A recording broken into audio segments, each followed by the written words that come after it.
Getting bigger by being better. The number one choice for Bristol. This is BCFM 93.2. Now, Jimmy Savile syndrome strikes again, does it? Another establishment suspect takes his secrets to the grave. This time it's Tory Home Secretary Leon Brittan. And I'm joined on the line now by documentary maker, ex-Yorkshire Television, now making films for places like Al Jazeera, Tim Tate. Hi, Tim, and welcome to the Politics Show. Hello. Now, what's your thoughts about this news this week about the death of Leon Brittan? Because many people are saying, are frustrated really, that there doesn't seem to be much advancing of the national inquiry. And his name has come up several times as someone that may well have been talked about if that inquiry had been allowed to proceed. I think that the key evidence, insofar as it exists, about Brittan is currently residing in an office of the Metropolitan Police in London. And the reason I say that is that in spring last year, I sat down with a very senior Metropolitan Police Service detective who was involved in investigating historic child sexual abuse. And he had a reasonable amount of information, including a particular statement, which I guess we'll come to, about Brittan, and in the case of that statement, about Britain's alleged attempt to import child pornography to the UK. Now, that's a pretty strong accusation. But at what time was this? Was it maybe before he was an MP or something? No, this was in the mid-'80s. For absolute clarity, what we should recognise is that I have no independent means of verifying what this detective told me. But what he told me was that he, the detective, had interviewed, or his colleagues had interviewed, a former customs officer, a man who has been publicly named. His name is Maganal Solanki. And Mr. Solanki had, in and amongst other things, told the officers from the Metropolitan Police that at some point in the mid-1980s, he, Mr. Solanki, had stopped Leon Brittan coming through customs at Dover, had been suspicious and had searched his car and had found child pornography videotapes. He knew they were child pornography because, according to Mr. Solanki, he viewed them and he was able to describe what was on them. And the detective told me that he questioned Mr. Solanki and said, well, how do you know it was Leon Brittan? And Mr. Solanki apparently said, well, I asked to see his passport. And further, that Mr. Brittan had told him, Mr. Solanki, that he was an MEP. Now, the detective suspected that was either a mishearing or a misunderstanding, because certainly at the probable time we're talking about, Leon Brittan was no longer in Parliament. He was, in fact, a European politician. There is a statement to that effect from Mr. Solanki inside the offices of the Metropolitan Police. It has not, to the best of my knowledge, had any further action taken on it. I feel, and I think other people feel, that it's one of the documents, and Mr. Solanki and this detective are two of the people who need to be called and brought before both the Home Affairs Select Committee, which is investigating historic child abuse and in its relationship to the government, and to the official historic child abuse inquiry, assuming that continues. I think the question in many people's minds, Tim, is what's in the way? Because there seems to be quite a lot of these allegations. Obviously, we've got an election coming up. That's a very big incentive on the Conservative Party to delay the child sexual abuse inquiry that Theresa May set up. But I mean, the police surely can investigate these things. They can take the evidence to the Crown Prosecution Service. However rich and powerful somebody is, surely they should just simply end up in court like anyone else would. You'd think, wouldn't you? To answer your second question first, what the detective told me was that he was. They were also investigating allegations, what they believed to be credible evidence, that Mr. Brittan had abused a boy, a young boy, at the now infamous Elm Guest House in southwest London during the early 1980s. And at the point when I had this lengthy meeting with the detective, they were pursuing that, though there were problems with the evidence, but the detective believed that to be credible. He was facing a number of problems at that point. One of the problems was some truly irresponsible, inaccurate, and inflammatory reporting by tabloids and indeed a particular news website, which had managed to muddy the waters and print utterly false allegations, which were causing immense problems to the police, political problems. And I think you have to be realistic and say that this is a political with a small p issue. That was one of his problems. Another of his problems was that at that point, the operation, the historic child abuse operation, was grossly underfunded and understaffed, and they just didn't have enough people to deal with it. Now that the staff has apparently been increased, but finally the detective concerned was expecting to be moved away from the inquiry, and he was less than convinced that the inquiries into Brittan, and indeed other people, would be as vigorously pursued once he was moved.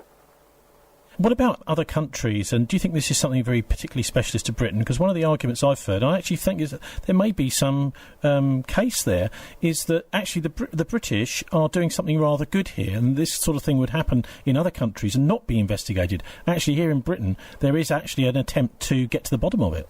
Well, yes and no. I think the idea of a historic child sexual abuse inquiry is absolutely terrific, and it's something I've been arguing and campaigning for 25 plus years.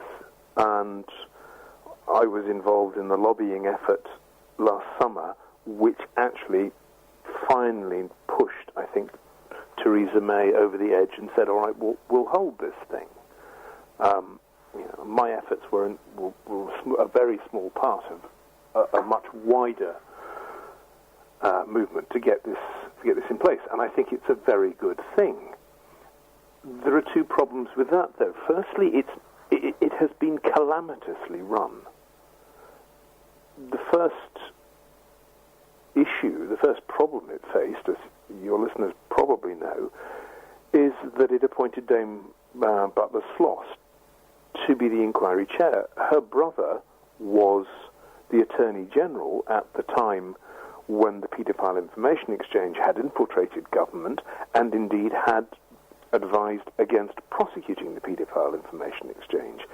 She was plainly untenable, and they should have known that from the start. The Home Office then took an awful long time to come up with a replacement. That replacement was a woman called Fiona Wolfe, who had no experience of child sexual abuse inquiries, but did happen to be a personal friend or acquaintance of Leon Brittan. And that then fell over, and she had to resign in some ignominy. There is now no chair. The inquiry members are, to some extent, fighting amongst themselves. They have no guidance. Theresa May has herself said that she may have to stand it down and create a new one after the election on a statutory basis.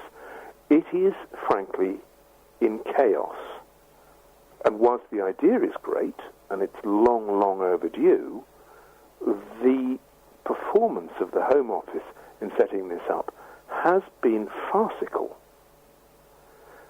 And to answer your second point is, well, other countries might say, well, we should be doing exactly what Britain is doing, and I think that's absolutely true. The caveat to that is that compared to, for example, the United States, we actually devote very little law enforcement effort to proactive policing of paedophile networks. The US spends an awful lot of time, money and effort doing this and is very, very good at it. The UK doesn't really. If it does it, it polices it reactively, so only when someone makes a complaint, and doesn't bother to investigate or collect proper intelligence in the way that it needs to. I know you've got a lot of experience, written books on the subject, Tim. Have you got any kind of tips for those involved in the inquiry, pushing for the inquiry to get this moving? Because it does look as if this is going to be such a big embarrassment, possibly in the run-up to the May general election, that the Home Office really is trying to make sure that it doesn't even get going until after then. I think the key to this is this body, the Home Affairs Select Committee. And again, I don't know what your listeners know, but this is a parliamentary committee. It's an all-party committee. Its chair is a Labour member of Parliament called Keith Vaz, and it has been really quite good in hauling the Home Office over the coals and making it do what it should do.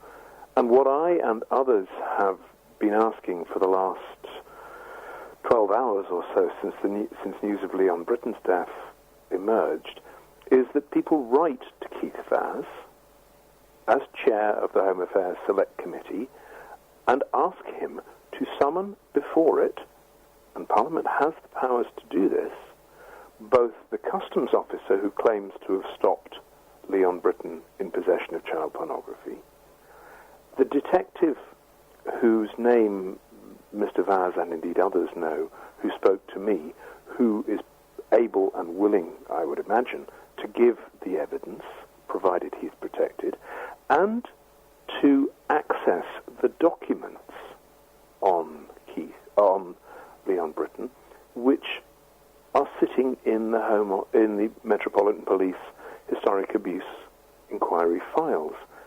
And the reason this needs to happen is that Leon Brittan wasn't just any politician. He was Home Secretary at one point. He was Home Secretary at the time when the now infamous Jeffrey Dickens dossier on the paedophile information exchange and influential paedophiles was handed to him and then went missing. OK, Tim Tate, documentary maker from Wiltshire, thanks very much for joining us on The Politics Show. Thanks very much. Made in Bristol.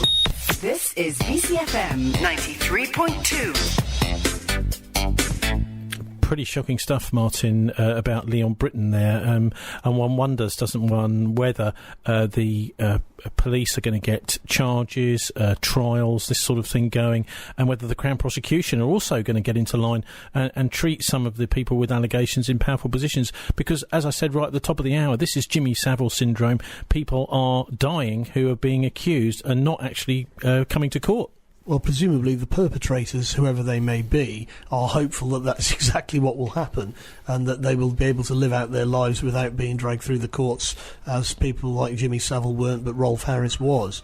I think the underlying thing about this... I think, in a way, I'm just a little bit unhappy about the comparison between the two, because I think that what's happened is, since, with people like Dave Need Travis, etc., is that there's been a completely different level of sexual abuse which has been kind of presented to the public since the Savile affair as, oh, we're doing something about this. But actually, these are very minor offences compared to the sort of things that Leon Brittan's being accused of, and also Jimmy Savile. Yeah, but I mean, don't forget that this investigation has now turned to murder. We're not just talking about child sex abuse, we're talking about child murder.